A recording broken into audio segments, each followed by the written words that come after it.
Hello and welcome to the Pod People's mid-year catch-up spectacular. Boy, did we biff it, y'all. Oh, man. Oh. We fucked this one up. Right good. Yeah, we fucked this one up really bad. I mean, in fairness, we covered most of the notable horror releases for the year, so it was kind of slim pickings. I mean, and with the options we had, I think we made good choices. Yeah, we probably picked the three most interesting movies we haven't covered. I'm Truly the good, the bad, and the ugly here. The bad, and the... The bad, and the okay. Yeah. Speaking of the bad, and the okay, I'm Matisse Van Rossum. I'm Cleve. Hi. I'm Cleveland Mosier. How's it going? I'm Ben Sheets. Hello. Recapping last week, we got through the mid-year predictions. In a shocking twist, so good. Tease and I tied, while Cleve is 1 point behind. Yeah, right down to the wire. Still quite a close match here. Because of that, we each picked a movie to cover. Before I get the glasses pushing, well, actually, people about these movies, I know technically these movies came out in 2018, but they didn't get a U.S. release until 2019, so we're counting them. Yeah. Yeah. Deal with it. I'd say they all count as 2019 films. Don't at me. Fight me. So we covered Lords of Chaos, Greta, and The Perfection. We sure did. Yeah, I guess let's start with Lords of Chaos. Okay, let's do it. Lords of Chaos was my pick. It is the biopic about the Norwegian black metal scene, the creation of Norwegian black metal by Euronymous, and his ultimate murder by Varg Vikernes. It's based on the music journalism book, Lords of Chaos, that just tells a very straight up and down telling of that whole story. And there's also I think 2011 documentary called Until the Light Takes Us that I've seen many times and I'm a big fan of. The film is directed by Jonas Åkerlund, who is a Swedish filmmaker who was actually in the black metal scene around that era. He left a little bit earlier. He was the rehearsal drummer for Bathory for a while, and he directed a lot of music videos in the black metal scene as well. But he got out of the scene when everybody started to sort of take it over the top and really seriously and start doing crazy shit, which is what this movie is about. I always have found this story really, really interesting. As a metal fan, too, I went into this movie with really high expectations. And I think I was largely let down. A big thing to note early on is that this film was also produced by Vice, the outlet. Or distributed. Distributed by Vice. Probably in the U.S. Because, I mean, I guess it is an English language film, but it's a Scandinavian production, I believe. Yeah. It stars Rory Culkin as Euronymous and Emery Cohen as Varg Vikernes. My best summation of this movie is that it gets the timeline right, like it hits the major events that happened, but I think it sort of misses the point, and it seems like it's trying to cram too much into one movie so that nothing that happens feels particularly meaningful. It all feels kind of shallow. I will agree that they tried to pack too much in. However, I do appreciate the tone it tries to take with it. Sure. It's kind of more comical than you'd expect, and I think that suits the material kind of well, actually. It gives it a needed bit of levity. Yeah, when you're portraying such like reprehensible characters, going out of your way to take the wind out of their sails and to make them look more like just comedic, regular, like young guys, and not in a way that idolizes them, but in a way that is deprecating, is a good call. Humanizing, not to a sympathetic degree, but to a realist degree, is not a bad choice to make, and so that you don't feel like this is a biopic idolizing these dumb fuck murderers and arsonists. On top of that, too, it would be so easy to make a dour, super self-serious version of this movie. Which I will say it does do that at times. And yes. And that's when I found it to drop the ball. However, like, I think looking at these people who take themselves seriously. Okay, yeah. See, that's the thing. Like, all of this stuff like happened, and I think that it needs to be approached with a certain degree of seriousness, because like people did die and shit happened, and I don't think that it's right to make it complete like bring that much levity into it. Too much levity to make it seem like a joke. However, what I do think is important is that it does need to be portrayed how much these people were really just sort of like loser outcast characters and not like the evil celebrities that they saw themselves as. Yeah. Like, I think you have to find the balance between, like, making their aspiration for that serious, but showing it in a realistic light where there's a sort of division of it being, like, sort of laughably absurd. See, but also, like, it's kind of sad. I actually think they do that pretty well in this movie. There's a few times where it gets a little over the top in one direction or the other. But I think of examples like there's a scene. they strike an okay There's a balance, scene where Varg is interviewed by a local paper where he's admitting to arson. That's a great scene. They set up this interview space, put up a big Nazi flag. Yeah, we see him going to all of like these extremes to like make himself seem like a spooky evil character. Like he's lighting all the candles and he's doing poses with like his knives and shit. I thought that scene was pretty well done. I think this movie for the most part strikes a good balance. The problem is that it's so shallow on the actual character development that there's no sort of gravitas to anything. I don't know. So I feel like we get a decent amount with Euronymous and Varg. Yeah, there are a few moments that kind of took the wind out of my sails when Euronymous has that dream sequence. Oh, about Dead? Yeah, that I hated. That was rough. It was drawn out. It plays out over a good, like few minutes. It's very long and overdone. It's like a 2-minute music video almost. Hyper stylized and not in a good way. It's like 90s music video kind of stuff. Well, that's the thing is like it wasn't even like black metal-esque. That's the thing, like structurally, each of the 3 acts of the film tell about like very specific periods of the story. Like the first act, you have like the relationship between Euronymous and Dead, which culminates with Dead killing himself. Then in the middle, it's like the foundation of the Black Circle, and like Helvet. and Helvet and starting the burning of the churches, and that culminates with Faust stabbing the guy to death in the park. And that ends the second act, and the third act is very much about, like, Euronymous and Varg's falling apart, Euronymous being like, this has gotten to be too much, I don't really want this anymore, and Varg eventually killing him.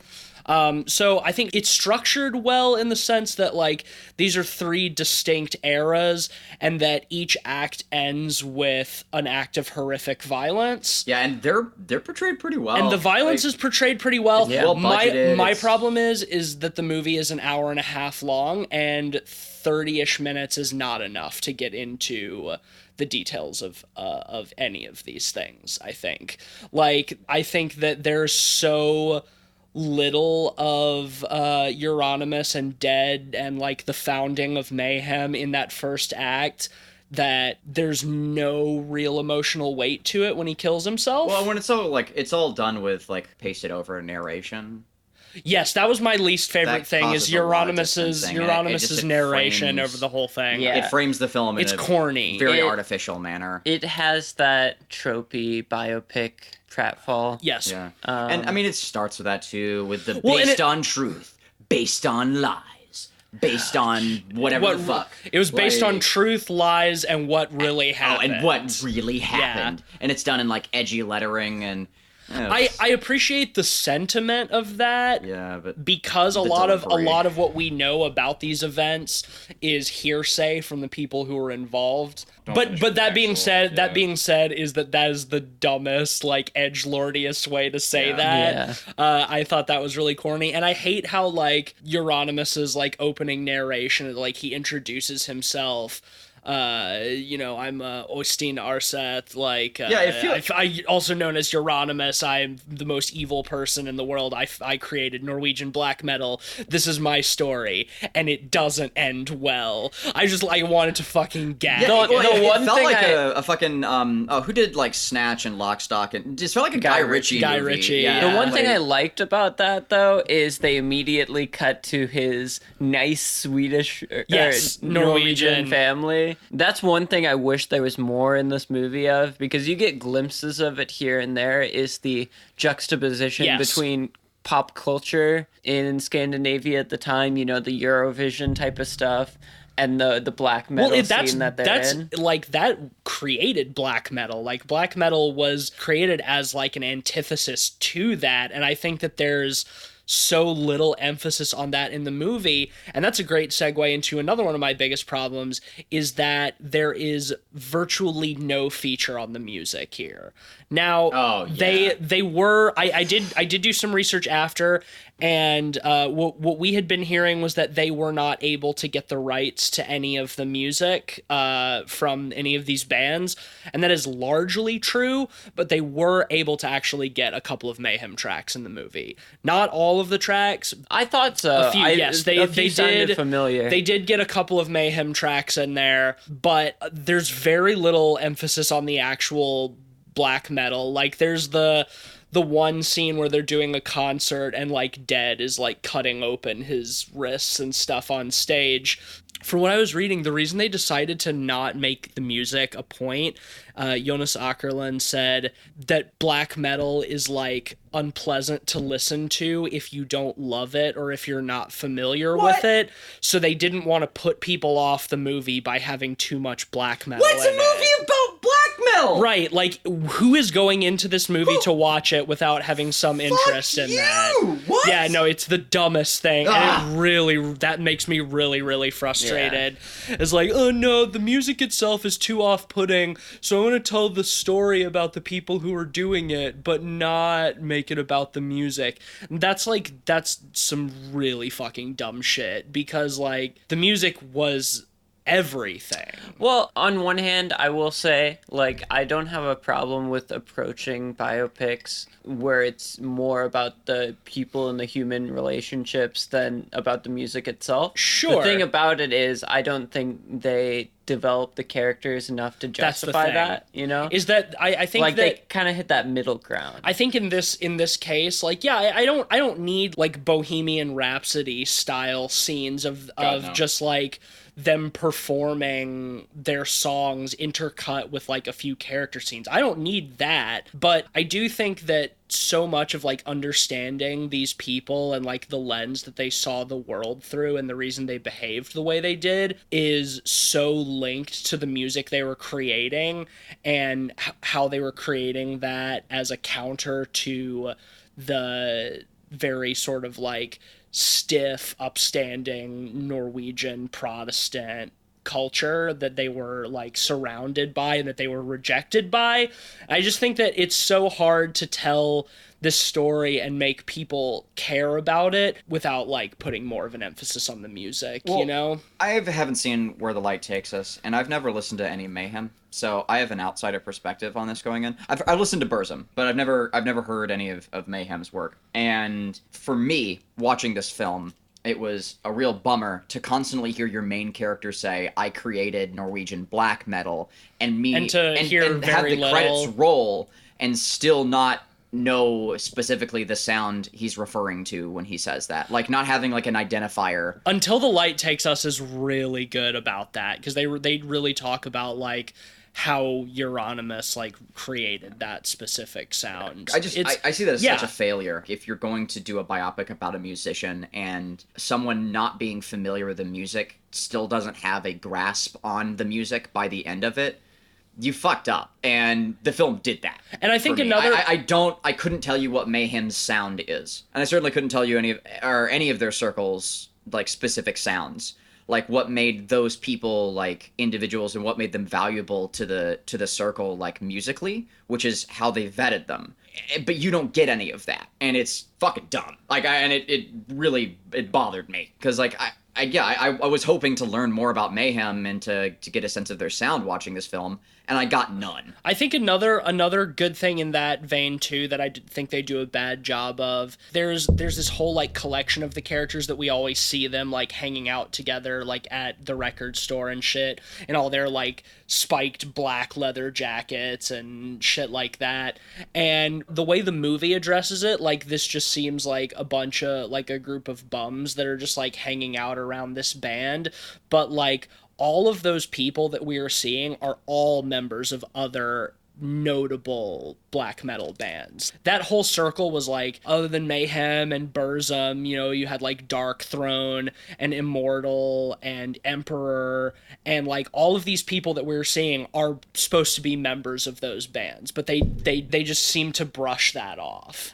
I actually don't mind that much, just because like you could get really confusing trying to go into all that stuff. I don't think you need to go deeply. You don't need to go deeply into it, but make it seem that they're not just bums like hanging around Euronymous' shop. Because like, I thought they were until you just said that. Right. Now. That's my point. For somebody who knows that going into it, it's like, okay, you can guess, and like you know that Faust is the guy who stabs the dude to death in the park, and that he was the, I think, the bass player for Dark Throne for a little while. Like, that's important. That while Euronymous was like the center of it while he was alive, and that Mayhem was the center of it, that it was like a notable movement and not just like punks super fanning over like one band, you know? All of my problems with this, I think, could largely be solved by telling this story in like a mini-series format. Maybe I'm just hot off of that because of how much I love Chernobyl, and like seeing how a mini-series is such a good format for like semi-long form storytelling.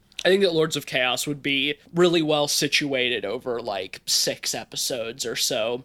Take those 30-minute chunks of the movie that are like each of the acts and turn them into a 2-episode arc of the miniseries. Yeah, I honestly, like, I don't think I had as much problem with this movie as you guys did. Like, I actually enjoyed it quite a bit. I've watched a lot of biopics lately. One notable one I watched recently was The Dirt, which was really bad. It was it was the Motley Crue biopic.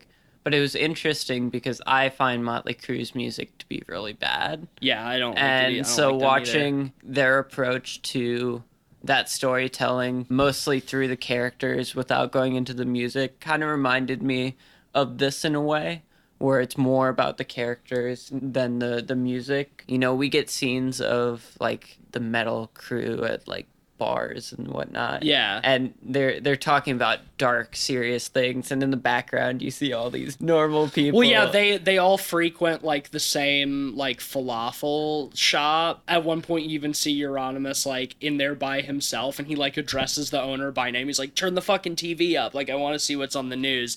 So yeah, it's funny to see these super self-serious, like quote unquote evil black metal guys hanging out the falafel shop. I wish they had more of that stuff. I like all honestly. of that stuff. Like, I think that's fine. It's just hard for me to give a shit about these characters, even knowing the story and having like read that book and like seen Until the Light Takes Us. It's like I had such a hard time connecting to the events that were taking place, because I already had like a strong connection to them from a different medium, and I just didn't think that this particular thing did that story justice.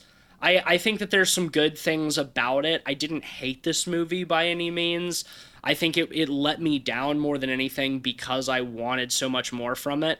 A couple things I did really like. I thought the cinematography was pretty decent. I thought the stylization was good, especially in that scene when Varg and Euronymous burn down the church together for the first time. I thought that was really visually striking.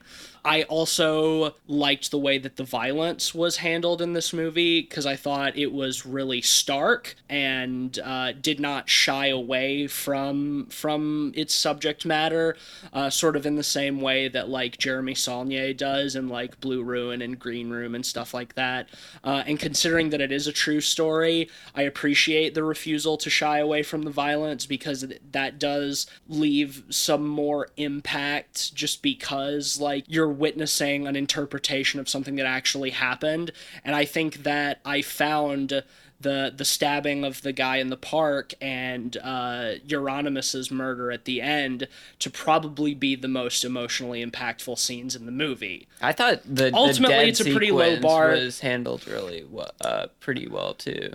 Somewhat, yes. Euronymous finding him and going and getting the camera and taking the pictures like he notoriously did for their album cover. I thought that was good. Leading up to Dead's suicide didn't do much for me. I was surprised, like, we have that scene of him, like, just, like, lying on the floor of his room, and it's all, like, moody and kind of, like, angsty a little bit, and then I was not expecting that to be the scene where he kills himself. Like, I was expecting there to be some more build up to that, but it was just kind of like, oh, yep, there. I mean, 30 minutes into the movie, and he just. I like how unexpected it is. You know, you don't expect it, and therefore it becomes more of a surprise in a lot of ways. Maybe. I will say also, one of the things that really worked for me, I don't know how you guys feel about it, was the comedy of errors a lot of times in a lot of these scenes. I think of like the scene with Varg and Euronymous trying to burn the church and blow it up with the bomb. C4, Hell for yeah. example. No, I did really like that, because I love the juxtaposition between how they see themselves and how they actually are. I think that is really important. Because when you start like trying to look at them from their perspective, then you start idealizing them, and they're not really characters to be idealized. Like, you can say what you want about their music. Like, I love a lot of black metal stuff, like, despite how shitty the people who made it are. But being able to see that these dudes are like total fucking losers, I think is important. Yeah, well, and a lot of the scenes that worked best for me were in that vein, you know, whether it was that scene or the interview with Varg, with the journalist, with him accidentally admitting stuff, and then taking pictures of him with his face shown, basically. Or even the opening with Euronymous at his family's house. Where, in the basement with his sister, his little sister watching them and being like, "You suck." Yeah. I thought that stuff was good. I thought that stuff was pretty good. I love that too. Juxtaposition. Yeah, well, I don't know if we have much more to say about this one. I think we can probably just go ahead. Yeah, I've pretty well encapsulated it. My opinion is do this as a mini series and give the music some more of its due. Find the proper balance between the music and the characters, because they are in many ways one and the same. And I think the story can be told well. And all I'll say is, like, if you are interested in the story, watch Until the Light Takes Us. The whole thing is on YouTube. It's a really, really fucking excellent documentary, and I think it tells the story so much better than this movie does. But, you know, overall, it was okay. I didn't hate it. 2.5 out of 5 for me. Yeah, all things considered, I would have given it a 3 if it wasn't for the lack of music. It's gonna be 2.5. 2.5 for me. I do like some of the most of the stylization and stuff, but not especially with the gratuity. I think was well done, and I think the actors all did a fine job. It had several poignant moments, especially like with the interviewer and Varg saying, you know, like how the Christians came and took our land and stuff, and so the interviewer's like, wait, so you're into like paganism, or, you know, like you're like worshiping Odin, and then he starts talking about Satan. He's like, oh wait, no, so you're Satanists? Wait, so you're Nazis? What are you? Like, that they don't actually have like a position. They're just trying to be dark, and That's aesthetic. very funny. That's a good point, because like Varg is very much like that in real life. Like while he was in prison, he wrote like several books that were just like total nonsense, rambling mishmashes of paganism, Satanism, and Nazism. Not so much Satanism. That was more of like an image, but Varg is very much into the paganism and white supremacy nonsense. Like, he's a total fucking chud. Yeah. It's a bummer. I think they did do. I will say, to the movie's credit, is that the movie did a good job of making Varg Vikernes look like the chud he is. Yeah. Some things were exaggerated about him in the movie, but yeah, They do a good job making him yeah. seem like a complete antisocial loser. Yeah. Which he totally was and still is. And on that note, I will say I love that they got a Jewish actor to play him, because real life Varg hates that. He is so mad about that, and I think it's fucking hilarious. Love that. Well, I think unlike you guys, I like this movie quite a bit. I think more of it worked than didn't work for me. I thought the relationship between Euronymous and Varg was actually pretty well done. Varg being such an antisocial weirdo. I love the comedy. I love the juxtaposition. I almost wish there was more of that. I think the story, while it's very abbreviated, still does a good job capturing a lot of key elements of it. And I think aesthetically, a lot of the times it works for me. I thought stylistically, in terms of cinematography and whatnot, it was quite well done, actually. Yeah, I'm going to give it a 3.5. It's definitely not a perfect movie, but it's a pretty solid biopic. Usually I have a pretty low bar for biopics, and this definitely exceeded my expectations. All right, well, that's a 2.8 out of 5 pods for the Lords of Chaos. And now let's transition into talking about your pick, Cleveland.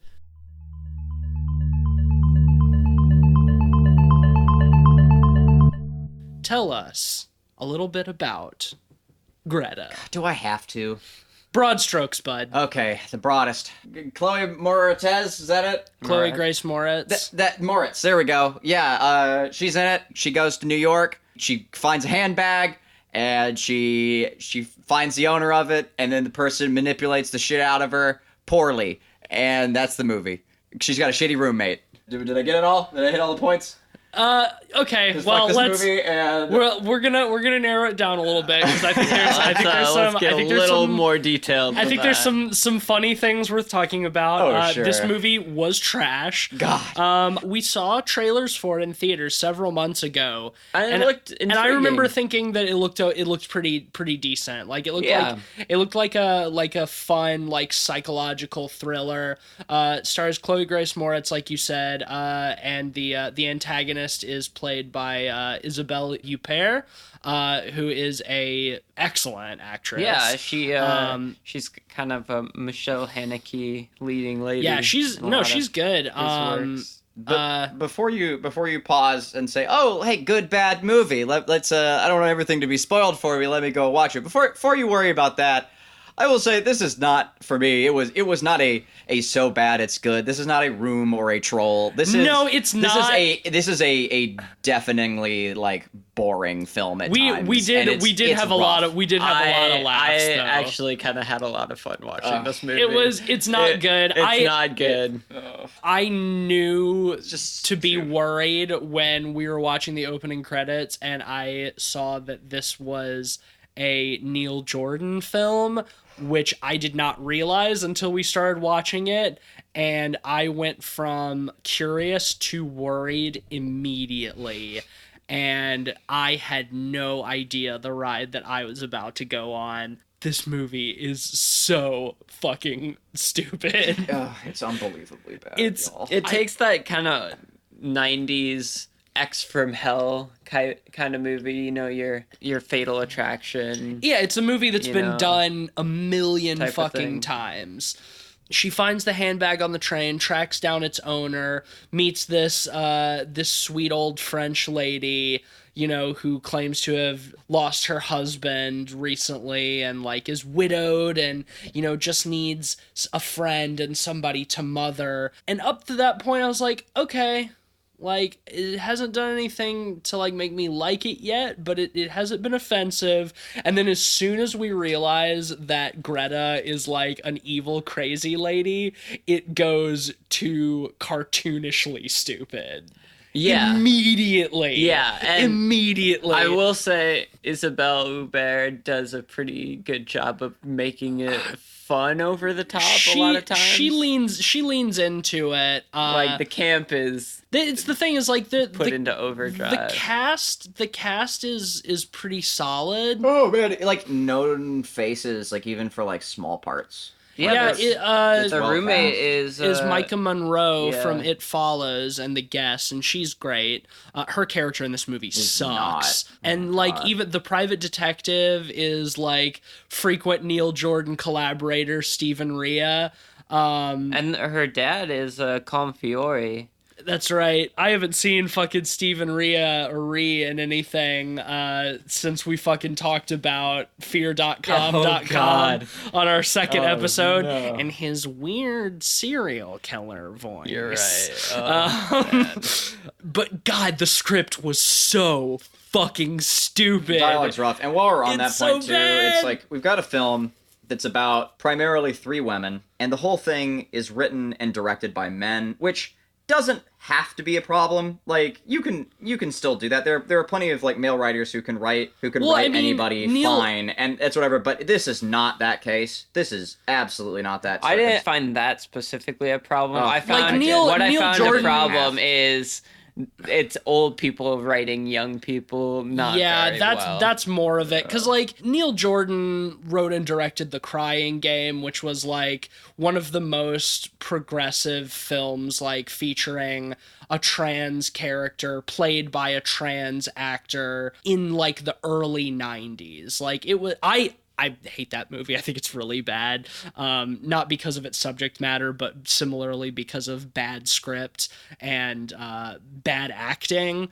So like Neil Jordan is like somewhat of a progressive filmmaker, but it's more that his dialogue is just shitty and that he doesn't know how to make characters sound like real people. That's the problem. Yeah, no, that's 100% what it is. It didn't feel like men writing for women. It just felt like bad dialogue. The one that really stood out for me was there's a sequence where our hero and Stalker are talking to each other, and Chloe says something dumb along the lines of like, you know, my friend Sam like I'm like gum. chewing gum. I tend to stick around. And she says it like seriously, and it's like played up to be like a creative line. And I was like, this is really bad dialogue. This is rough. And then the scene ends and it moves on, and then it calls back to it multiple times. It's a motif. Yeah, they try and play it up. Thank you. It's like a motif. Like later on, like the stalker, she's like chewing. The Greta's like chewing gum, and you say you're like chewing gum, and like spits it on her and some shit, and like they make it like they try to make it out to be like this horrifying moment that she remembered this dumb thing she said. The framing of it is just the writers like jacking themselves off, being like, "Oh, look how smart we are with this dumb fucking line." God, I was not pleased. Yeah, and the whole way that Chloe, I felt like I was being trolled. The whole reason that Chloe Grace Moritz found out that Greta was crazy is because she had her over for dinner and she accidentally, like the second time she meets her. Yeah, she accidentally found a cabinet full of identical handbags to the one she found. But doesn't stop there. She gets a little awkward about it and decides to like cut her off. But that's the thing. It's like she just finds it in an unlocked cabinet. Yeah, it was in this so weird woman's that she living left room. that shit unlocked. And everything else about Greta's character, like, portrays her as meticulous. Like, she's got, like, a secret room, and, like, she like, if she's, like, has all these, like, purses ordered, and they're all the same purse with, like, names and addresses. And they all have, like, copies of her ID If in she's them. that meticulous, why isn't she locking those things away? Right. Because it's not done as a ploy. Like, she wasn't supposed to find those, but they're just in a cabinet. Yeah. Like... And then later on, like 45 minutes later into the film, they play it up as a twist that she's captured more people. Yeah. Explain that.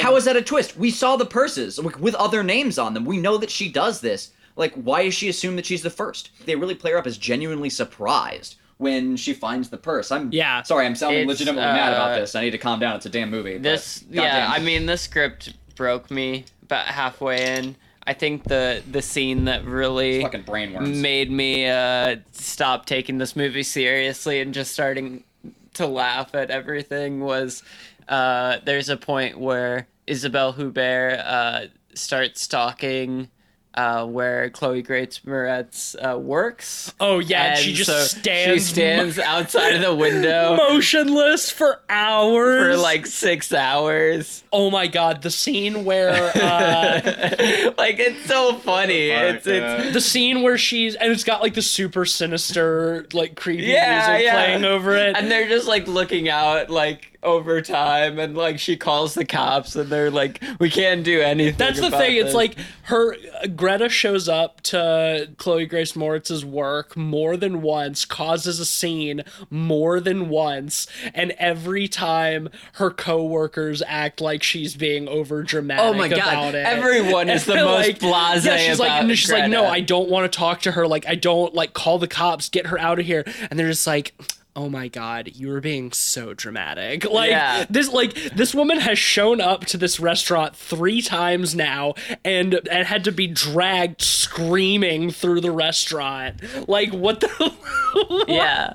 And like on top of that, so like dumb. they do say call the cops, but I want to emphasize the cops are the most useless cops I have ever seen in also movies like ever. The main character, like she doesn't choose to even interact with the police until way too late. As soon as you find the purses, like you call the cops. Like that's what you do. And I was just like, cool. Now she's gonna call the cops. We're gonna see how that works out. And she doesn't. Well, the thing is like, every time she gets away from Greta, they have to keep finding like dumb shoehorned reasons to like get them back together. It's like she's the worst advice that she takes every time. 30 minutes into the movie, she's like, this bitch is crazy. Like, I'm done. Like, I'm not going to answer any of her phone calls, nothing. And then it's like, okay, cool. But I gotta save the dog. Right. And then she's like, oh, I helped Greta adopt the dog, and now I'm worried about the dog, so she goes back to her house. It's like, that's a legitimate character motive. Like, how the fuck are we supposed to like appreciate this character if she's like putting her life in danger like that? Can we talk about the scene when Greta is stalking Micah Monroe and she keeps sending Chloe Grace Moretz the pictures of her that she's taking on what we have seen multiple times is a Nokia brick phone, probably from like 2002, and she's sending Chloe Grace Moretz these like super high res, crisp, like dynamically lit photos of her like following Micah Monroe, and that sequence is so she's funny. on the phone with Micah Monroe. She's like, she's following you, and she like whips around in an alley, and there's like nowhere to hide, and there's nothing. And then she turns around, and Chloe Grace Moretz immediately gets a picture from like 3 feet behind her. It's like, is Greta a ghost? Yeah. She's just teleporting. And the first time she sees her is when she gets on the bus. Oh my god. What I love about that is, well, on top of it just being hilariously inept, is that like she obviously knows what Micah Monroe looks like. Yeah. And yet later in the movie...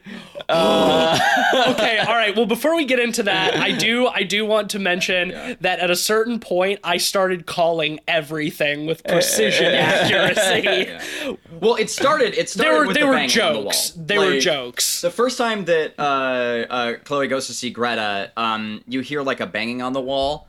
And it's like be like, oh, it's the neighbors, and she like shouts something at the neighbors or whatever. And like I said later on in the film, we all at that point called that it was, oh, she has somebody else trapped in her walls. Yeah, but none of us. But we were all like, that's too obvious. Like, none of us said it until the movie started getting stupid. Like, we all thought it like when it was happening, but it was like, there's no way. It's not even worth bringing up because like the movie's not going to be that stupid.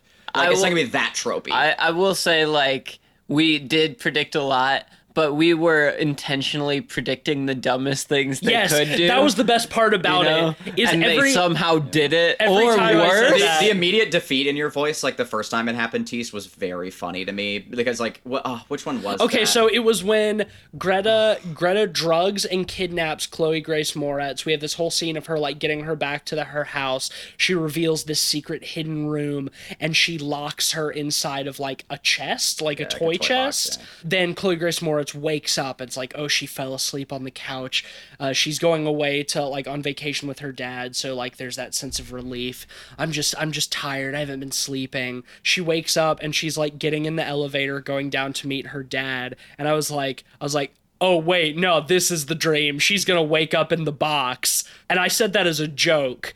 And then 30 seconds later, the walls of the elevator started closing in, and she woke up in the goddamn box. And you were just like, and you the whole time it was happening, I just remember like you shouting at the screen, being like, "No, I didn't want you to actually do that." Like, no, I was kidding. like, what are you doing? I was kidding. God, and to go back to the police thing real quick and put a bow on that, like the sequence after like Greta like spits the gum in her hair and shit.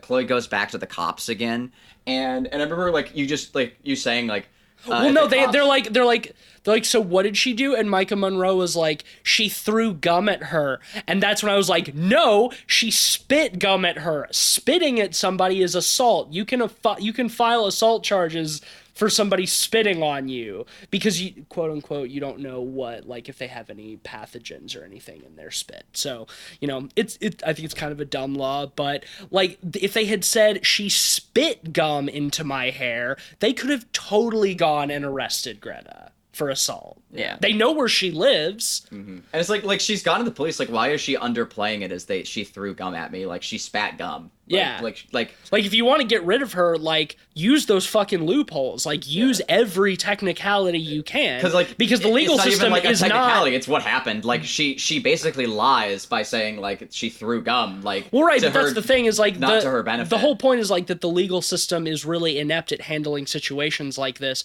which it is. Sure. To that credit, like, but tons not of, in this context. Not to this extent. But that's what I'm saying is like if you could use the loophole of calling being spit on an assault, which you can, to get this woman arrested and like taken care of, use it. Use every technicality you can, and they just like brush that dumb shit off so easily. One thing I want to mention on top of that is a little later on in the movie, this is kind of going off of the blasé attitude of everyone towards Greta.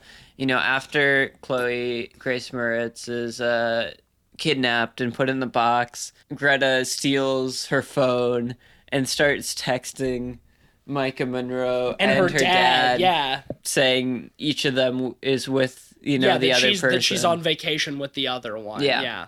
The dad shows up at the apartment.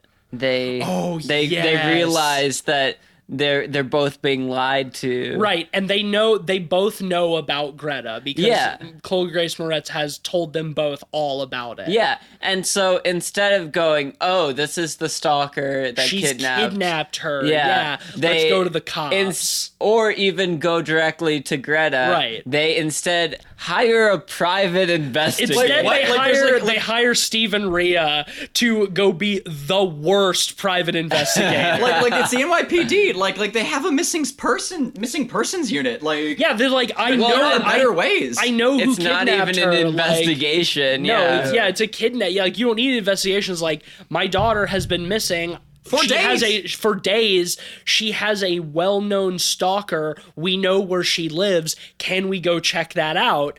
And instead, the dad goes and hires Stephen Rea, a private investigator, to privately investigate. Yeah. What? And he shows up to Greta's house, is invited in, and is like, yeah, Frances what's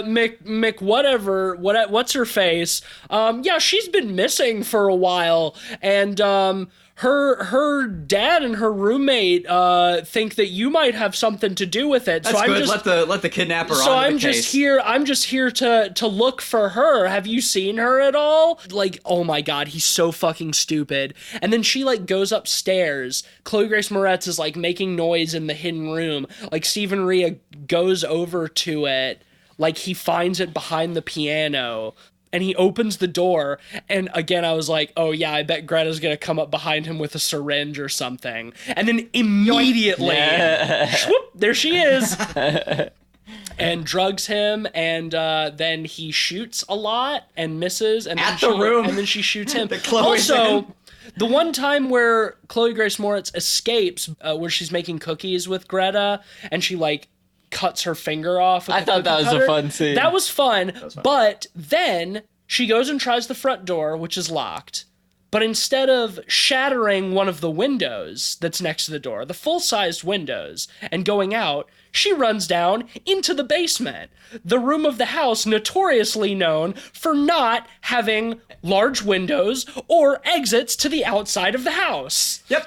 Like, she's next to large windows by the front door. She can't get the front door open. She could pick She's up- next to large windows, yeah, and she could instead pick she up the runs fucking into end the basement table. where Yeah. there are tiny windows and tries to break the tiny ones. Let me run that by you again. That she could not she's fit out standing even next if she to huge broke. windows that she could just leap out of. They're on ground floor. Yeah. She could just break them and walk out. But instead, she leaves the large windows. She leaves her means of escape, goes down to the basement, and then tries to break the tiny unbreakable ones.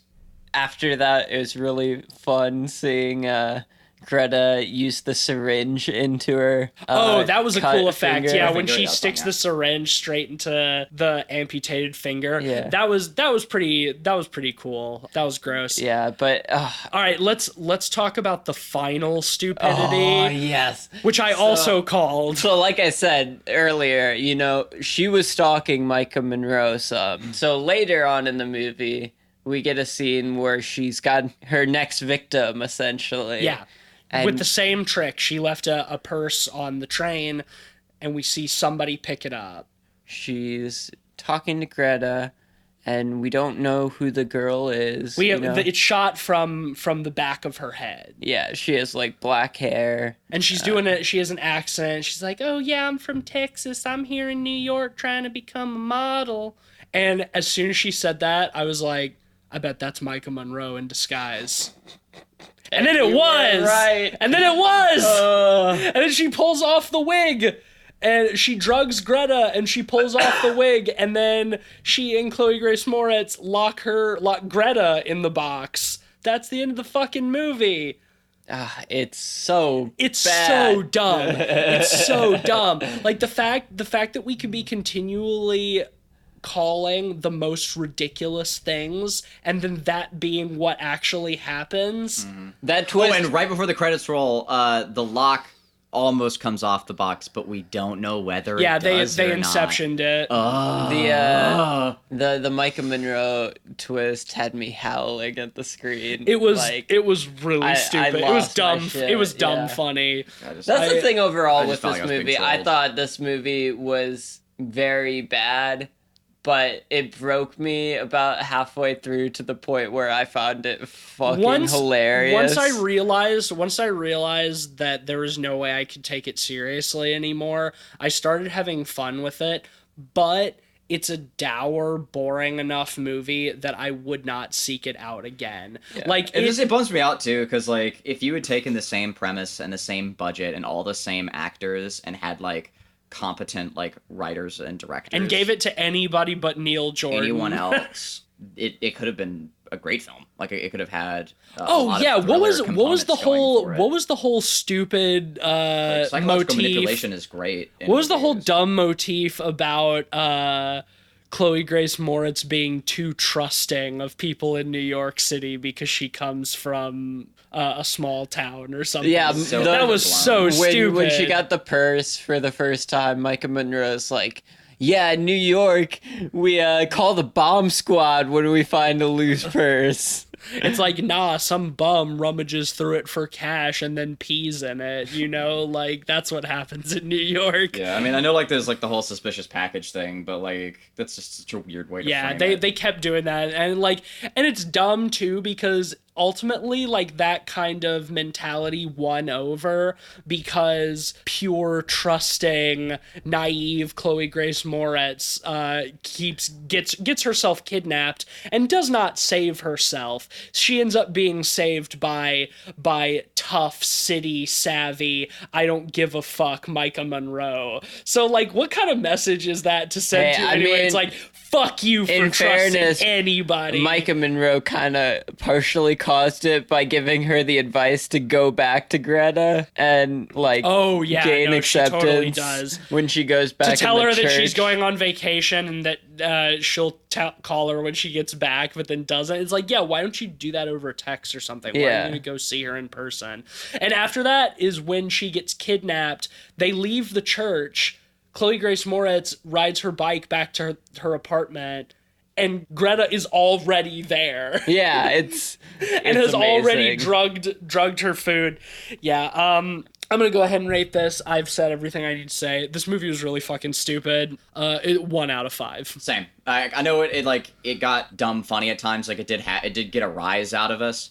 But it was largely. I think the third time to say it for me, like, I felt like it got a rise out of me because I felt like I was being fucking trolled. It was. Like, I think it was largely because of our group dynamic watching the movie. Right. We made our own entertainment out of it. We made the decision collectively to start having fun with it. I don't think I would have laughed at it if I had been sitting here by myself. Yeah, I said the same thing while we were watching the movie. What was it? Like, I don't like having to laugh at a film because I have no other choice. Yeah. Like, I felt like I was being held hostage to have a good time with it being a stupid movie because, like, it was providing me with so little of anything.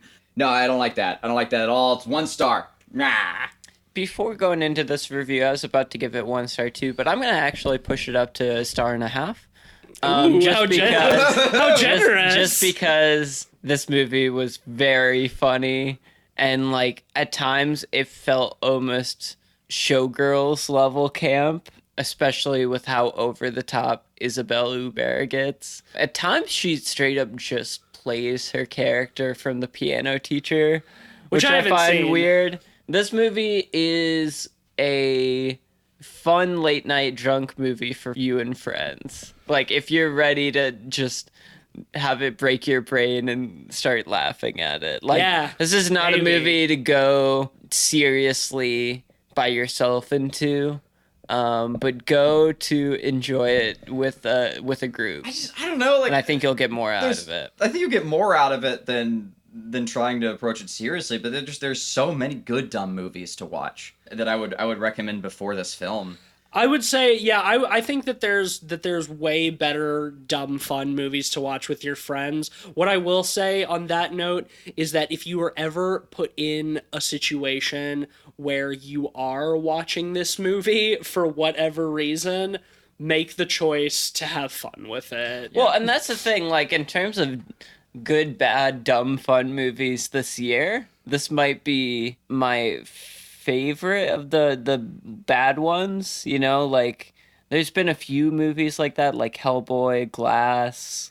Oh, you know, really? No, Hellboy. I would rather watch Hellboy or Glass over Greta again. Yeah. Same. Wow. Greta is pretty decisively at the bottom of my list of 2019 so far. Only Hellboy had so many stupid moments in it, and it was pretty over the top. Like, I would prefer, like, that kind of stupid movie. Yeah, at least Hellboy had some fun stuff to look at. I did not like Hellboy. I didn't either, but, like, I didn't like it.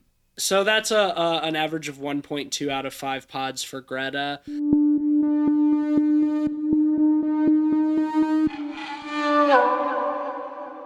And now it's time to get into our third film, a film that is newly streaming on Netflix and that I have heard quite a lot of buzz around. A lot of people saying that it was really good. And so, Ben, tell us a little bit about The Perfection. All right.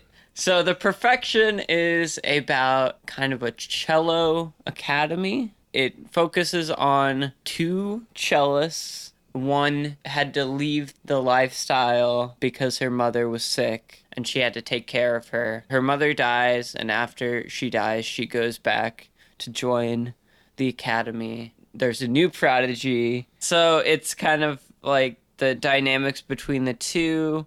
I don't know how far into the plot we should get before we just dive deep into it. Yeah. Because this movie is a mess. It's kind of 3 movies in one. Yeah, this movie was a mess. I was really on board with it for like the first 20 minutes or so. Yeah, I think the first act is I solid. thought a lot of it was pretty solid. Like I was like, okay, I see, this is interesting. I mean, we know very little at the beginning. We just know that this character, Charlotte, who's played by Allison Williams from Get Out, she has not played cello in like a decade because she was taken with her mom, and she's sort of like trying to return to the life. So she goes to like a contest or something in Shanghai that's held by the academy she was part of to try to find like new students. And she meets the prodigy who has taken her place. And like it's very weird, like it's kind of eerie, it's shot very starkly, there's this sort of like intensity to everybody's performance. The score is very dissonant, like it's creepy. I was really on board with that atmospherically, even like very quickly the two cellists like fall in love with each other, and like there's the scene where it's like them performing a duet together, and it's like intercut with like their sex scene, which I thought was pretty well handled. Like sex scenes are usually very weird in movies, I think, but I thought for like the tone, this one was done very well. And looking back at it, I feel a lot less comfortable about it, like knowing the context of the rest of the film. While I was watching it, I thought it was fine. It's supposed to be empowering. Girl boss. Because this is the girl boss movie, honestly. Yeah, Cleveland, it's empowering because it's two women sharing their sexuality with each other. It was kind of weird because doesn't China have like stricter LGBT laws? I have no idea. Yeah.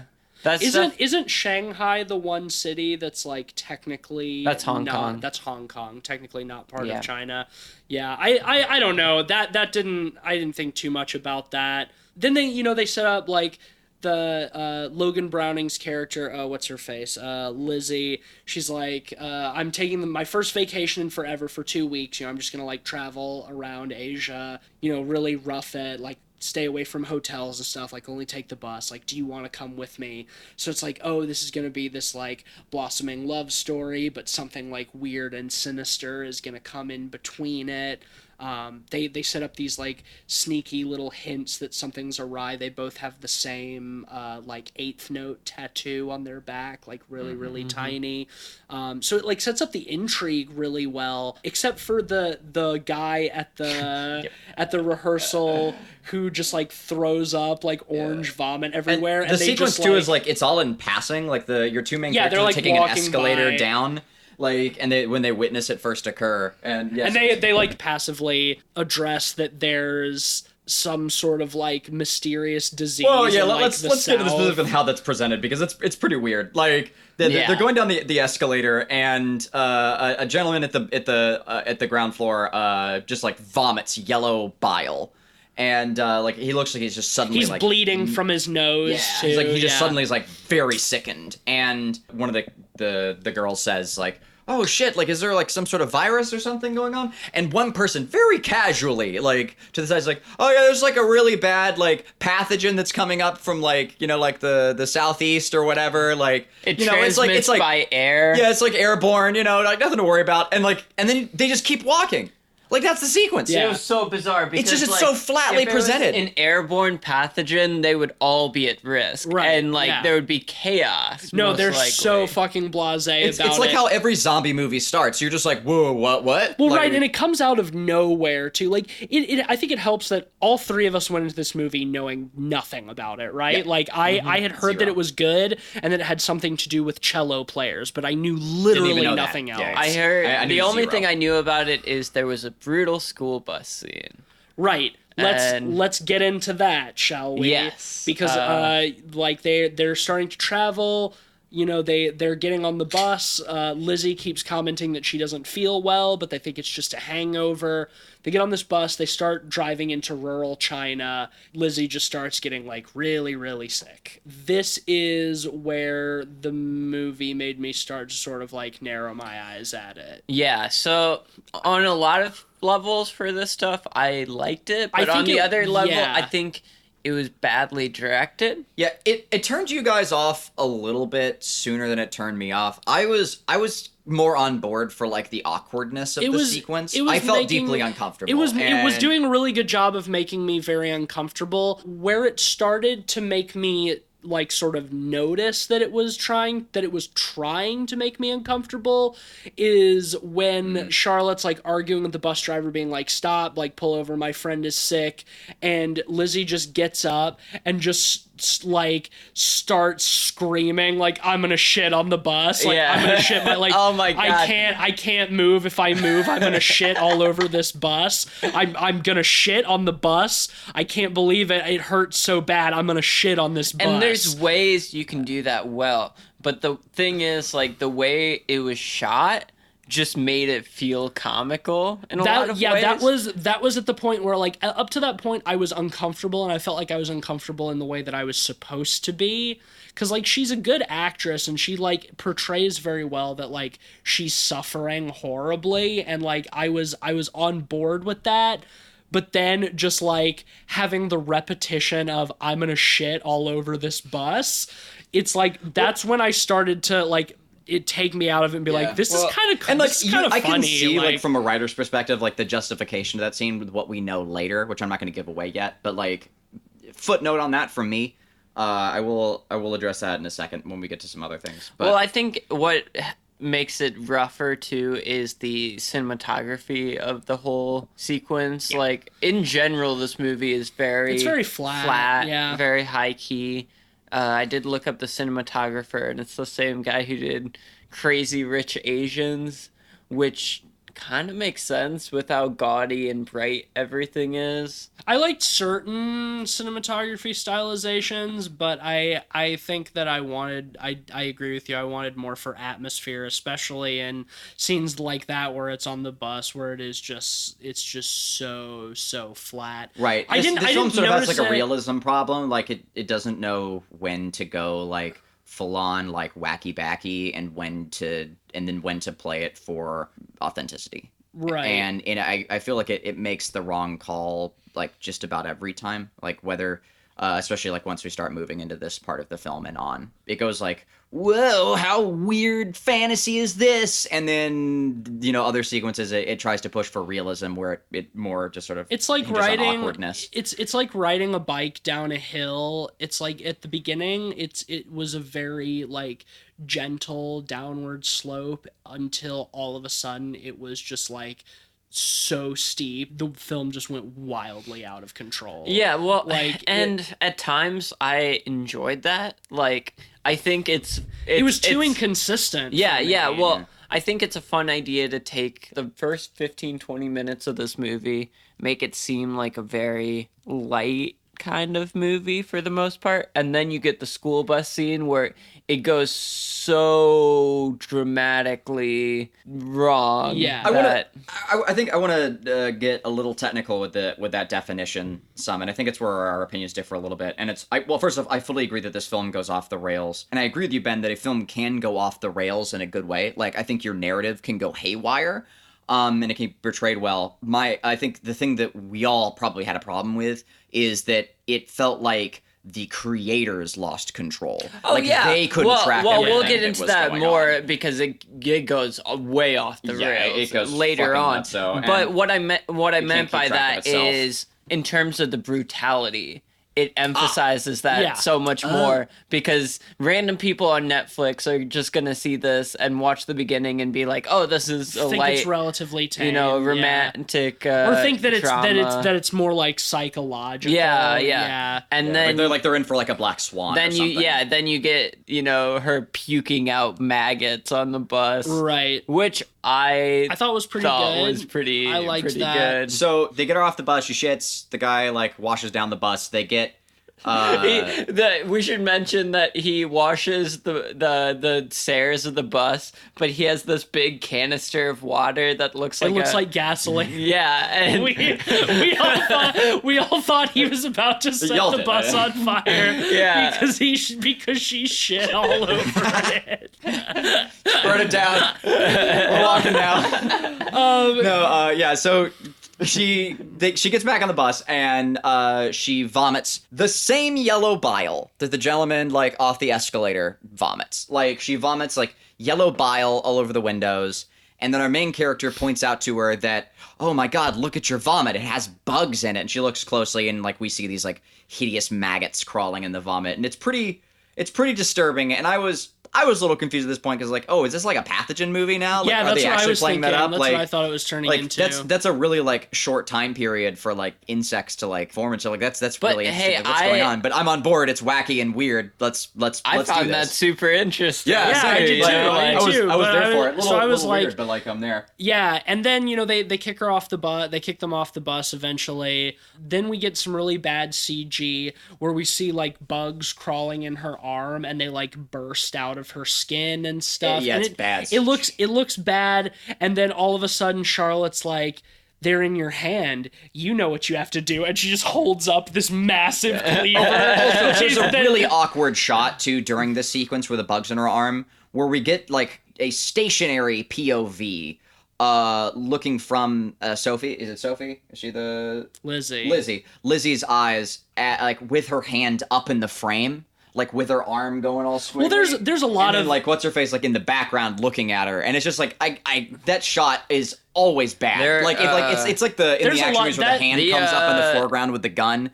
Like it's a rough shot. It's not good cinematography. The shots of the bugs crawling under her skin reminded me of that mid 2000s movie The Ruins. Oh yeah. Yeah. CG. Or like the original Mummy with Brendan Fraser. Yeah. When the mummy has like scarab beetles like under his skin. It was that. Yeah. It was of similar CG quality too. Like it wasn't good, and so all of a sudden Charlotte has this massive cleaver, and Lizzie starts cutting her hand off with it, and it does a freeze frame.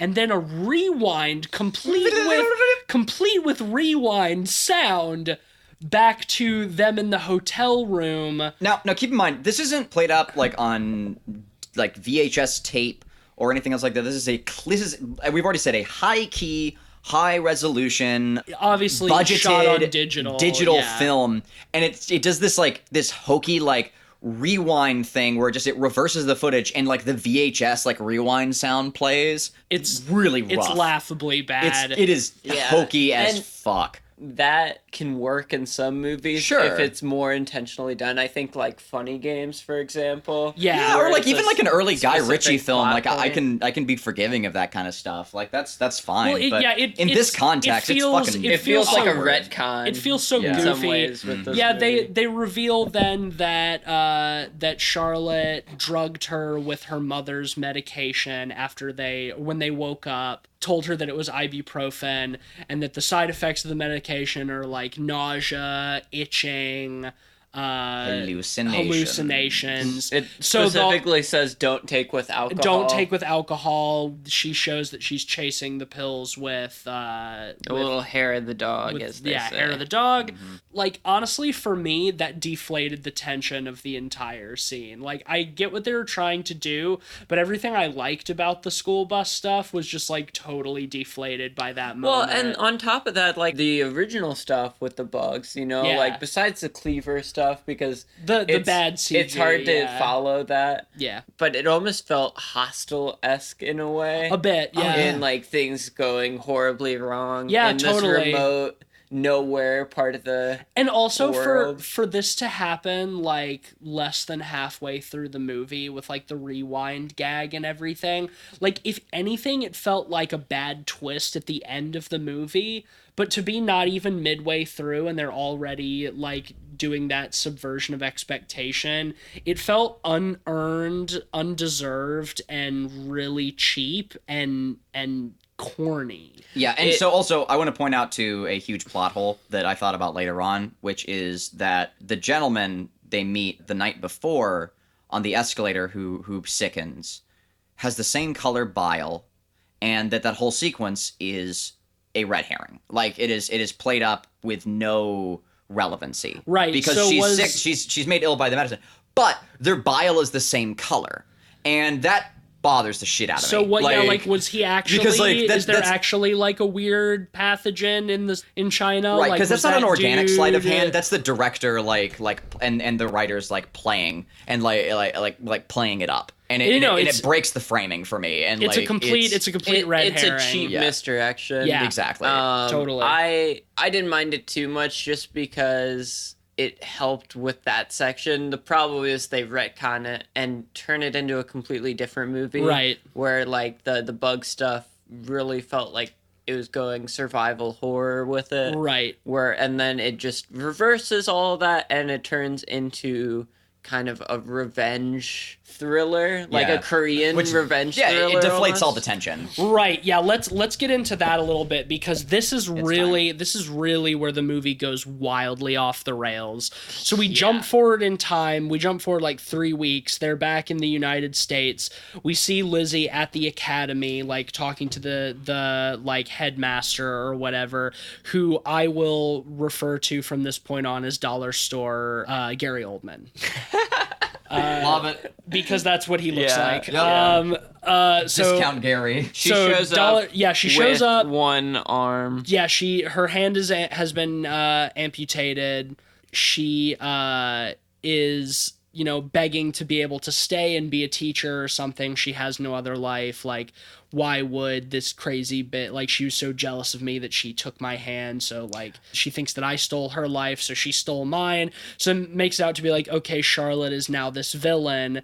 And then all of a sudden Lizzie goes like full revenge thriller on her and like breaks into her house with a taser, kidnaps her and takes her back to the academy. Yeah. And then they just softball in this whole other plot that's like apparently the whole point of the movie, about the academy being like an Ivy League rape dungeon and Child sex cult, and that they're like brainwashed into seeking quote unquote the perfection in their performance, and that if they perform in this like chapel below the This, academy, acoustically perfect room, that if they miss a single note or play sharp or flat, they have to pay the price, which is just being raped by Dollar Store Gary Oldman and his two silent flunkies, Theus and Jeffrey. I remember this because they are addressed by name many times and always together, never individually. They're always mentioned as Theus and Jeffrey and addressed as Theus and Jeffrey. So I fucking remember Theus and Jeffrey. And the whole point was that Charlotte was trying to save Lizzie from this because she recognized that she had the same tattoo. by doing the things that we have previously and she said explained. the only That's way how she tried to save her. she knew that she would never leave on her own because she was so brainwashed, so the only way to do it was to convince her to chop off her hand. So it's like they're flip-flopping between like who is supposed to be the villain. Like suddenly Charlotte's the villain, and then no, she's actually the good guy. We Here's the should thing about also that. mention that I can be quite into that, and I think that you can do that in a very feminist way, to portray like your female character as a villain and then to subvert that expectation and make you realize like, no, she's actually like, I was perceiving her through like a male gaze, and she's actually like trying to do the right thing here, and I was reading the room wrong. Like there's a cool lesson to be learned there. This film does not do that, and it's really fucking Well, right, we done. should also mention that the arm she got chopped off was her bow arm. Yeah. And like she could have still in many ways played. So her plan was not foolproof whatsoever. Well, it was just so that she couldn't perfectly really play. Pokes holes into. Yeah, I don't think that really like pokes so many holes because like she couldn't perfectly play. She couldn't achieve the perfection. God, that makes me sick saying that. But like, I did bring that up when we were watching the movie. It gained some context a little bit later with the whole idea of achieving the perfection. But like, what's so frustrating is that like they straight up portray Charlotte as like this crazy maniacal jealous character. Like even in the flashback they have her like grinning sinisterly when she's doing things. Yep. She's the villain, and then we're like, okay, Lizzie's the hero, she's gonna get her revenge. Then Lizzie kidnaps Charlotte and takes her back, and it's like, oh no, Charlotte was actually trying to save Lizzie, and now Lizzie is a brainwashed cultist. And then they flip it again when Theus and Jeffrey, my boys Theus and Jeffrey, my two strong sons, Theus and Jeffrey, when they're about to rape Charlotte again, they they finish their drinks, and then dun surprise, they were poisoned by Lizzie. And then they do the fucking rewind thing again. Back to them, like her kidnapping her and being like, I should hate you for what you've done. What you've done. I hate you for what you've done. But I realized that you were doing it. I know that you were doing it to save me. And then it fast forwards even farther back to her cutting off her hand again. Rewinds, yeah. And rewinds. Did I say fast forwards? Yeah. Oops, boops. It's okay. You're still getting less mixed up than the movie did. It rewinds again back to when she's cutting off her hand, and we get Lizzie or Charlotte explaining to her at that time why she did what she did, and she gives this whole like what's supposed to be, I think, very like heartfelt, poignant speech, and she's talking about like, what they did to us was abuse. It wasn't in the pursuit of perfection. It was just rape. When she literally just committed abuse herself. Right, and also like drugging someone and convincing someone to chop one of their limbs off is beyond abusive. And also who is like what? So the film is utilizing abuse to justify abuse, which is extremely problematic. And who is arguing that what we have witnessed thus far was not just rape? Like they're presenting that scene like she's telling like to the audience like it's just like it's not paying the price for your mistakes. It's just rape. It's like, yeah. Like we get that. We definitely get that. Like it's like, it's funny, too, because they kind of play up the dollar store Gary Oldman as kind of J.K. Simmons from Whiplash. Yeah, and like he meets a Bond villain. Well, yeah, he gets harsh when she misses a note, and then it just goes full-on rapist. Oh my into god, it. yeah, it goes so off the deep end, you know, just like immediately. And it's so played up scuzzy, with it's scuzzy, and it's played up with very trite dialogue that could have been delivered from Goldfinger or some shit. Like it's such Bond villain 70s Roger Moore nonsense. And no, it really is. And it had me just livid because you're just at this point like you've put us in a complete fantasy context. And so you're not making any poignant messages about it. You're just utilizing it for glorification. And it pisses me off. It's fucking weird and gross and feels like it's like an exploitation of it absolutely is of like the of like a female empowerment story. Or like there are so many like rape revenge films. Like it's a whole subgenre. Yeah. They're largely directed by men. They're all really male fucking gazy and shit. And like there's a number that are there's quite a handful that are directed by women and that are also like well done, like uncomfortable but you know like well done films. And this one just feels like really exploitive, especially because like this will get us into the end, so we can. My point in my diatribe was just that this film belongs with those. Yes, as far as I'm concerned. Totally. But no, there are plenty of films that do this subject matter very correctly and right, and I fully agree with you. One of my many big problems is like after this, when you know Lizzie frees Charlotte, and it's like, okay, now we're going to like get the revenge. Like they're going to, they're going to wreak their vengeance on Dollar Store Gary Oldman.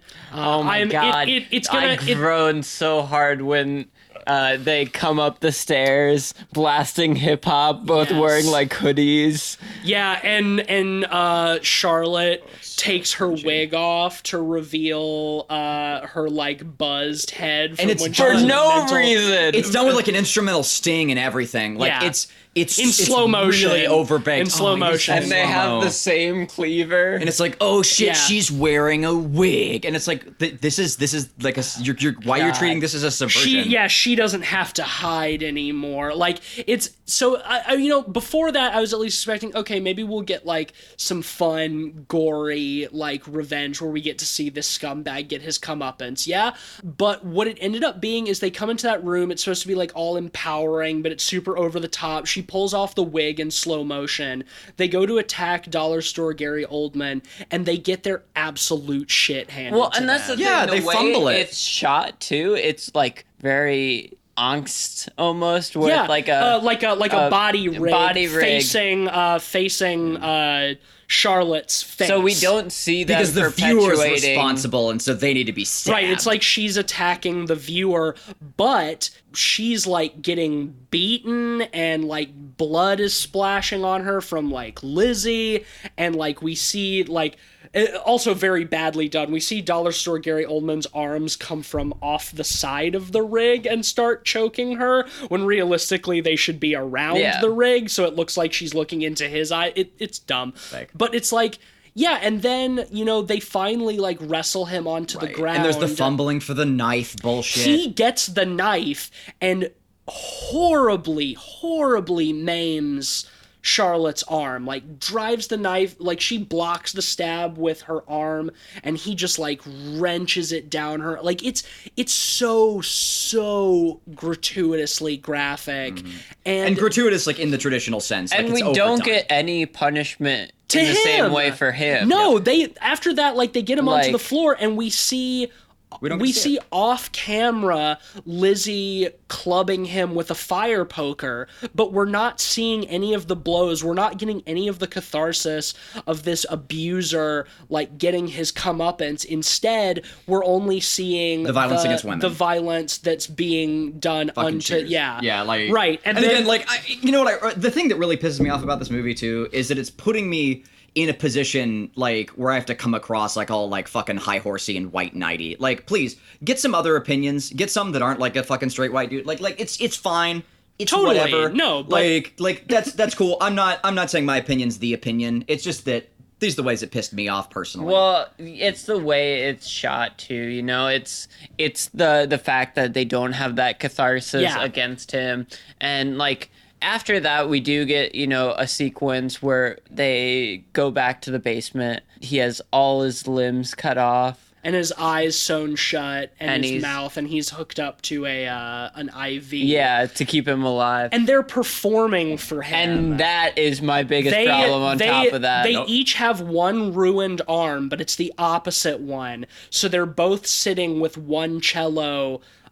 Charlotte is bowing, and Lizzie is doing the fretting. Fingering, yeah. And it's like, okay, I get it. Like, I get what you're trying to say. Like, that's supposed to be empowering too. Like, they can both still achieve perfection together rather than alone. Yeah. But on like, their own terms. On their own. But why are they performing for him? For their abuser? Despite the fact that they've maimed him, why are they performing for their abuser? Like, he's been fully amputated. He's had his eyes and mouth sewn shut. But his ears remain fine. And he's sitting in the chair, and then they're playing for him and, like, quote, achieving the perfection. And it pisses me off so much because, like, his entire goal, like, to, again, a Bond villain degree, was achieving the perfection above all else. And it's how he justified, like, rape. It's how he justified, like, all of his horrible acts. And so at the end of the day, the girls are still giving him exactly what he wants. Fucking why? Yeah, exactly. Like, it's that ideology that, like, the ultimate proving him wrong is performing For well themselves, and achieving the perfection on their own terms. But no, the ultimate revenge is fucking killing that dude. Why does he get to hear it? Amputate all of his limbs and throw him naked into the snow or something. And then play the perfection for each other. And then achieve the movie could have ended the same way, just with him not there. And it would have been fine. Have it end with them like in a sunlit apartment together or something. Like they're each one armed, but like they're together, they're happy, and that they're playing and they're practicing and they've achieved the perfection together. That would be more poignant, I think. Absolutely. Where it's like they have. Well, so like it doesn't. It's like because they should be playing at the end of the film because it lets them rise above. Right there, that stuff. but it still feels like that at that point they're achieving the perfection out of revenge rather than doing it for their like being good for their own sense of accomplishment. But even then, like they're not doing it out for revenge. Like all he ever wanted was the perfection. Right. Like by any means, and that's still a means. So why is this punishment for him? If anything, what it feels like it's supposed to say is like, no matter what, you can't break us. But by having them playing for him at the end, it feels like he absolutely has broken which them. is disgusting because it fucking it makes an attempt at justifying his actions. Because even so, they're not able to break the shackles that he like forcibly put on them. Because even after they take their revenge, they're still fucking there in his fucking academy playing for him. Like it's gross. Yeah, I earlier I jokingly said this is Girl Boss the movie, but in a lot of ways it takes that female empowerment type of thing, but does it so wrong. Right. Like it emphasizes all the wrong points, with like absolutely them trying to take empowerment, but ultimately failing in a lot of ways. It's ultimately still a man's idea of female empowerment, and it's missing the point. Yeah. And I realize that we are three men sitting here saying like, it would have been more empowering if you did it this way. But it's like Cleveland said, take what you want out of it. Picture it how you do, but like to me, it felt like you're here listening to us, so it felt like you're already here. Like it felt like a male interpretation of female empowerment. Yeah, ultimately, and I did look it up missing after the point, because I was already sort of like on that internal dialogue after watching Greta and asked myself like, like who worked on this film. And it was, of course, directed by a man, and then also the writers. There were three writers who worked on this film. Two of them were men, and then one of them, and a woman. One of them was a writer who worked on Supernatural, which isn't exactly known for its, anything in particular. On that Supernatural is pretty well written, actually. I found that like an interesting tidbit. It kind of goes a little bit deeper into my point, which I've been kind of stewing over a little bit, and that's like it doesn't necessarily matter whether or not the film is written by like men or women. Like you can still write the film consciously and well, but in this specific case, it doesn't help. Also, it does not help at all. No, and I mean there is like. I think the critique has been in Hollywood for a while that like you shouldn't try to tell stories from perspectives that you don't have some level of degree or experience with. It's why Jordan Peele has said many times that he's never going to make a film with a white dude protagonist because he said I've seen that movie. Yeah. And that subject material doesn't interest him. It's weird when you have like a white male filmmaker trying to make a film about like an inherently black experience. Like it's the same kind of thing here. It can be done. Just the trick is like you have to be like super self-aware about it. Yeah. And you have to like bring on people who have had that experience. Right. And not try to act collectively like on that. Yeah. Like for instance, like one of the latest like Dragon Age video games, they have like a trans character in it, and they reached out to the trans community and like got feedback on that to make sure that they were representing that character properly. There are ways to do that. Yeah. Like from that perspective. But this film is not. Well, and I think part of it comes down to just having a well-written script as well. Like, Very, very true. Like, you can get away with a lot more not having that personal experience if the script is good. I would honestly very much Like, nothing would save this movie from being a jumbled mess in its current state. I would very much like to talk to a woman who has seen this film, and despite the fact that narratively it is a complete jumbled mess, I would be very curious to have the female perspective and see how the quote-unquote message of the film is interpreted. So I looked up how this film has been doing critically. The impression I got from it is that this movie has been very polarizing. Critically, it has not been as enjoyed as it is, like, largely, like, publicly, which doesn't surprise me very much. It starts to, like, lean into the concepts of abuse, but it's the depth of it is very artificial. So I can see, like, a lot of people, like, seeing it as a deep film. Yeah, it's not that deep, fam. But, like, critically, like, it has received a lot of the same feedback on it that we've given, like this podcast as well. There's been a variety of opinions, but it's a very critically polarizing film. And so if you go to look up critiques of it, you should find people who are progressive who agree with what we say, and people who are progressive who disagree with what we say. And I'm curious to read more of those reviews myself as well, and to get, like, a more collective opinion on it, because it's the kind of film that I think would, like, justifies that rabbit hole. I think stylistically, I made this comparison during the movie, but I think it's very apt in that it's kind of a Yorgos Lanthimos type of Killing of a Sacred Deer mixed with a Lifetime original movie. Oh, yeah, I love that comparison. Yeah. So it's I couldn't agree more. It's a lot of really flat absurdity and brutality a lot of times, but it handles it in such a fake, woke, melodramatic type of Lifetime original type of way. Totally. And because of that, it kind of falls on its face. In some respects as well, it also reminds me of Korean revenge flicks. A little bit, yeah. And how over the top the escalation can get. I think the problem with it in this one is it goes woke with it. And because the wokeness of it isn't well formed, it falls on its face. Well, that's the thing. It feels performatively woke because it is like trying to shove in your face that idea that, like, this is supposed to be empowering. Feel empowered by this. And it's like you're really missing the point. It's that same performative wokeness that you see all over the internet. Yeah. When people are, like, just looking for an excuse to be outraged about something. You're not going to shock anyone by saying rape is wrong. No. You're undermining your point when all the brutality of your movie is directed against the women. Yeah. And that there's never any sort of reversal of that. Like, if you're trying to make, like, a really bleak film that's not supposed to be about empowerment but supposed to, like, draw attention to that kind of thing, then that's one thing. But if you're gonna try to turn it into a revenge flick, like, don't just show the violence against your female characters.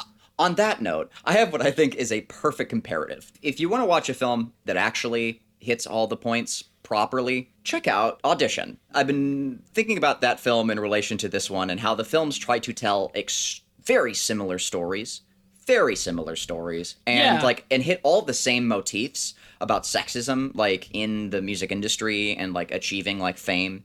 Is it a Korean film? Audition's Japanese. Audition's Japanese. Takashi Miike. Yeah. We've covered on the podcast a while back, but It was on our 4th episode. That was your first guest episode. you're right. Yeah. You're right, Our torture porn. I strongly recommend that film. Audition's If you're great, looking yeah. for that kind of gratuity that actually ends with, like, a legitimately progressive message, that film is perfect for it. It hits so many of the same points, and again, it's about a musician who was abused. It actually approaches that subject matter properly. I think we've about pretty well covered this. I don't want to talk mess. about it anymore. I will close out for me by saying it was a much more interesting watch than Greta. It's still a really bad movie and frustrating in ways that even Greta was not. I would say it's a slightly better film, not very much. It's gonna be a very lukewarm 1.5 pods for me. I honestly was a little more frustrated with this movie than I was with Greta, because unlike Greta, this one had more potential. Yeah, But totally. this one was, like I said before, it was 3 movies chunked into one. It didn't know what it wanted to be. It's a Lanthimos fucking Lifetime original in the worst Lifetime combination. Lanthimos. Yeah, this is a 2 out of 5 for me. It's a 1. Fuck this movie. Okay, yeah, that's an average of 1.5 out of 5 for The Perfection. I would be legitimately curious to hear some defenses of this movie. Same. So if you have one, by all means hit us up on Twitter or send us an email at podpeoplepod@gmail.com. Like, I'm earnestly very curious. Like, I'm not looking to start an argument by any means. I want to know what other people think of this. And as angry as I've been about this movie, too, like, I want to make it clear that I feel the same way. I am trying to be self-aware about like, that and recognize that, like, I could very well be I'm wrong. open to defenses of it. Like, I think it's going to be pretty Yeah. hard to sway me, but, like, I'm open to, like, at least hearing the ideas. Well, we've pretty much wrapped up the first half of 2019. There's a few stray movies that have fallen through the cracks, but none that I'm particularly keen on catching. We managed to do this episode without watching The Curse of La Llorona, boys.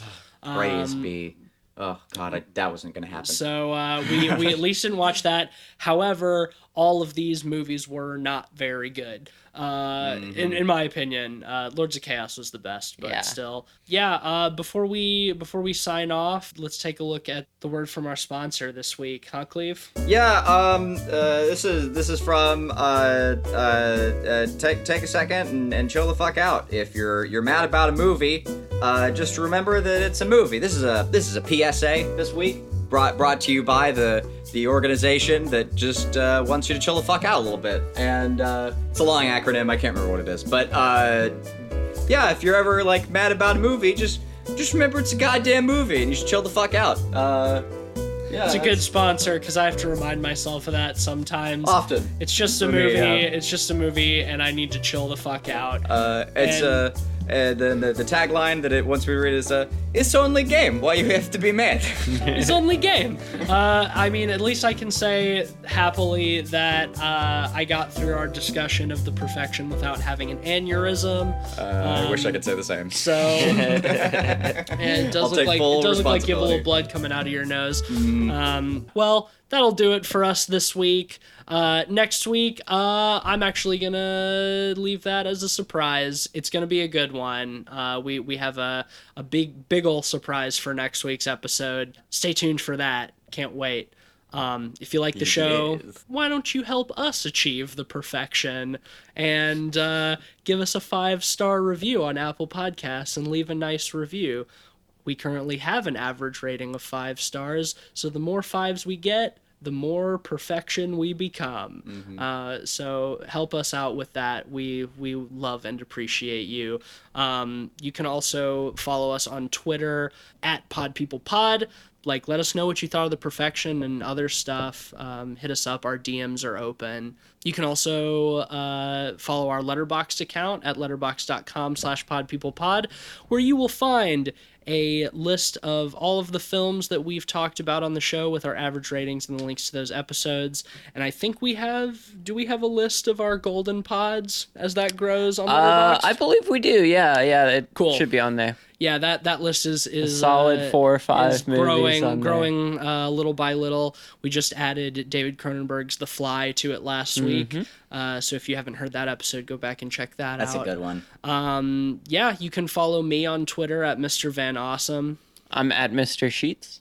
And I'm tweeting for Light Arc Studio for It Stares Back. Now available on Steam. sir. Get it while it's hot. It's a cool $6 American right now, but it won't be there forever. Hey, so. and by the time this is out, you can also pick up the soundtrack to the prologue Hell yeah. at edenbynostalgia.bandcamp.com.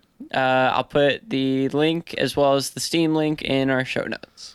Also, that'll be streaming on all major streaming services, correct? Yes. You can check it out on Spotify, on Apple Music, on Tidal, on Deezer, on Google Play. Jesus nuts.